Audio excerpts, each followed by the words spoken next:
Mohawk Institute here in Brantford is one of two residential schools still standing in Ontario, and it's believed it could be the site of another mass grave like the one uncovered in Kamloops, BC. Survivors of this school and other community members tell me there are just too many stories to ignore about students suddenly disappearing. Is there any reason to believe that children could be buried here? Yep. Yeah. We've heard stories, we've heard testimonies. So yeah, I think there's a very good chance. Mohawk Institute is one of the longest running residential schools in our country and is a dark part of our history. Over the decades, survivors have described physical, sexual, and emotional abuse. The food here was so bad, the school was nicknamed the Mush Hole. It was kind of hard the first time I come back here because I went straight through and I could just feel the hair on my neck raised up. John Elliott is a survivor. He arrived here at the age of 10 and recalls being beaten and locked up in a tiny room after his many attempts at running away.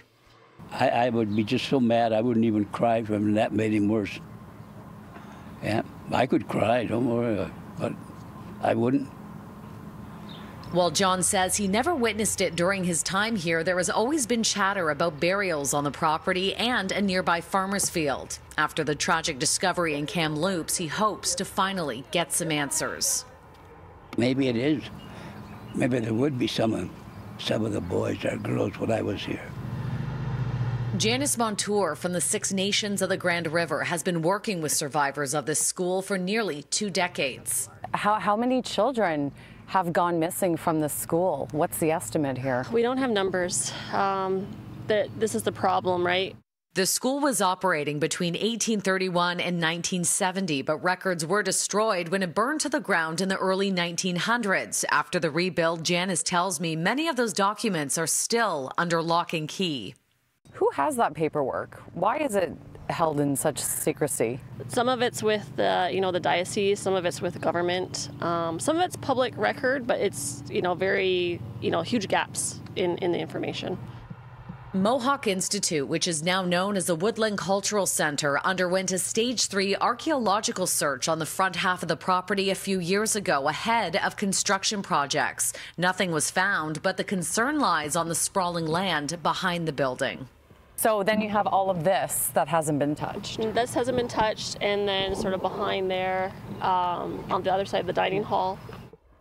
Six Nations has been calling on Ottawa to take immediate action to find the remains of missing children, saying the school cemeteries need to be protected and maintained. And this week, the Prime Minister vowed the Canadian government would investigate, pledging $27 million to help locate other grave sites across the country. It's sad that it took that much to have people sort of realize that what these survivors have been saying for decades was accurate.